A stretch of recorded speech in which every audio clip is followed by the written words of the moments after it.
कौन बनेगा मुख्यमंत्री देख रहे हैं आप। तेलंगाना की राजधानी हैदराबाद में मैं मौजूद हूं और यहां पर पूरे चुनाव में एक नाम बीजेपी की तरफ से जो आपने बहुत जोर शोर से सुना होगा वो टी राजा सिंह। और टी राजा सिंह सुर्खियों में क्यों रहे, क्योंकि 2018 चुनाव की अगर बात की जाए तो फिर बीजेपी के कोटे से जीतने वाले इकलौते विधायक बीजेपी के 2018 में जीतकर सदन में आने वाले यही टी राजा सिंह थे, गोशा महल सीट से। अच्छा, टी राजा सिंह जो हैं वो तीसरी बार फिर से जीत गए हैं और अपनी जीत के बाद टी राजा सिंह के सुर बिल्कुल वैसे ही हैं जैसे चुनाव प्रचार में सुनाई पड़ रहे हैं। कह रहे हैं कि पाकिस्तान में बैठे आतंकी उन्हें हराना चाहते थे, कह रहे हैं कि दाऊद जो है वो उनको हराने के मंसूबे देख रहा था। सुनिए जरा टी राजा सिंह से एबीपी न्यूज संवाददाता की ये खास बातचीत, फिर चर्चा आगे बढ़ाएंगे।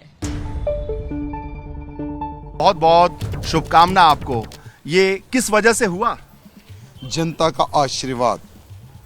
जनता का आशीर्वाद जिस प्रकार से 14 में 18 में जो मुझे मिला था उससे और ज्यादा आशीर्वाद 2023 के चुनाव में मिला है। तीन चोरों ने मिलकर एक ऐसा षड्यंत्र रखा, यानी एक माइनॉरिटी फैक्टर को भी उन्होंने यूज किया, धनबल का उन्होंने भरपूर उपयोग किया।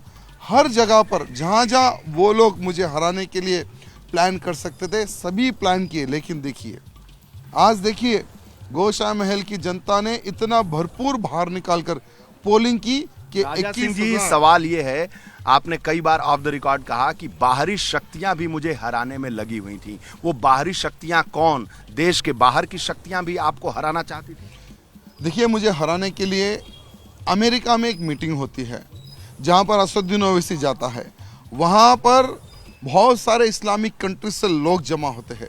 चर्चा गोशा महल विधानसभा, चर्चा राजा सिंह को हराने के लिए। वहां की जितने लोग बैठे थे वो टोटली फाइनेंशियली असदुद्दीन ओवैसी को सपोर्ट करते हैं।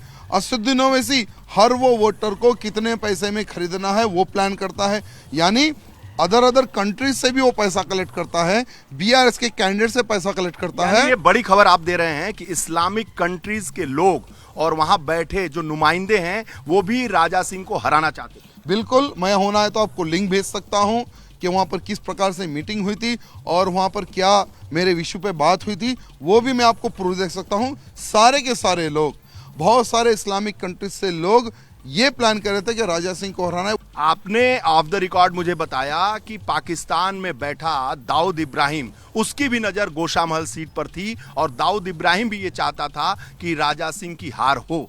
कईयों ऐसे आतंकी संगठन हैं जो पहले से ही उनके निशाने पर मैं रहा हूं और ऑफ द रिकॉर्ड जैसे हमें सोशल मीडिया के माध्यम से पता चलता है कि पाकिस्तान में बैठे हुए उन तमाम टेररिस्ट ऑर्गेनाइजेशन भी चाहते थे कि राजा सिंह हार जाए। क्यों भाई, आखिर हमारे ऊपर ही क्यों इतनी गाय भाई? जब तुम्हारा अकबरुद्दीन ओवैसी बोलता था तो कुछ नहीं, असदुद्दीन ओवैसी बोलता था तो कुछ नहीं, अगर हमको काउंटर में अगर कुछ बोले तो हमारे को मारने का षड्यंत्र। मैं तो कहता हूं कि असदुद्दीन ओवैसी और दाऊद इब्राहिम का भी कहीं ना कहीं कलेक्शन है। हर वो प्रकार का तुम लोगों ने वोटर को खरीदने का प्रयत्न किया, बूथ को कैप्चर करने का प्रयत्न किया, बूथ में पोलिंग कम करवाने का प्रयत्न किया, लेकिन 21,000 से ज्यादा मेजोरिटी से में मेरी जीत हुई। यानी तुम लोग अब ये डिसाइड कर लो, राजा सिंह को तुम्हारे बाप का बाप भी है तो हरा नहीं सकता, ये तुम लोग डिसाइड कर लो। एक सवाल है कि आपकी भी मार्जिन बढ़ी, आपकी पार्टी की सीटें भी बढ़ी, लेकिन हार का कारण क्या रहा? आप लोग इतना पिछड़ क्यों गए? पिछड़े नहीं, हम लोग आगे बढ़े हैं। 2018 2014 का आप रिजल्ट देख लो। 2014 में हमने 5 जीती थी, 2018 में हमने 1 जीती थी, 2023 में हमने 8 जीती है, यानी हमारी बढ़ोतरी हो रही है। और ठीक है, कांग्रेस के मैनिफेस्टो में जनता ट्रैप हुई है तेलंगाना की। 6 महीने में जनता को पता चल जाएगा। ये सिर्फ पेपर के हद तक ही इनका मैनिफेस्टो था, इनके ऑफर थे। 2028 में भारतीय जनता पार्टी की सरकार तेलंगाना में बन रही है, डबल इंजन की सरकार तेलंगाना में बन रही है। और ठीक है, 18 तो दूर है, 24 में देख लो आप, पार्लियामेंट चुनाव है, आज 4 है, हम डबल होंगे। यानी तेलंगाना राज्य में हमारे भारतीय जनता पार्टी बढ़ रही है, बढ़ोतरी हो रही है हमारी। भविष्य के आप प्रदेश अध्यक्ष हैं तेलंगाना के। देखिए, हमारे पास व्यक्ति डिसाइड नहीं कर सकता है कि कौन क्या बनेगा, व्यक्ति का कार्य मिले तो जिम्मेदारी लेंगे, जो पार्टी जिम्मेवारी देगी हम उसको सर आंखों पर लेंगे और सेवा करेंगे पार्टी की। तो ओवैसी और दाऊद एक हैं। ओवैसी आतंकवादियों से मिले हुए हैं, बहुत साजिशें की गई तेलंगाना में बीजेपी को हराने के बावजूद इसके तेलंगाना में बीजेपी का ग्राफ बढ़ा है। ये तमाम बातें कही हैं टी राजा सिंह ने और इन्हीं आरोपों पर जवाब लेंगे हम। एआईएमआईएम की तरफ से आदिल हसन यहाँ पर बैठे हुए हैं।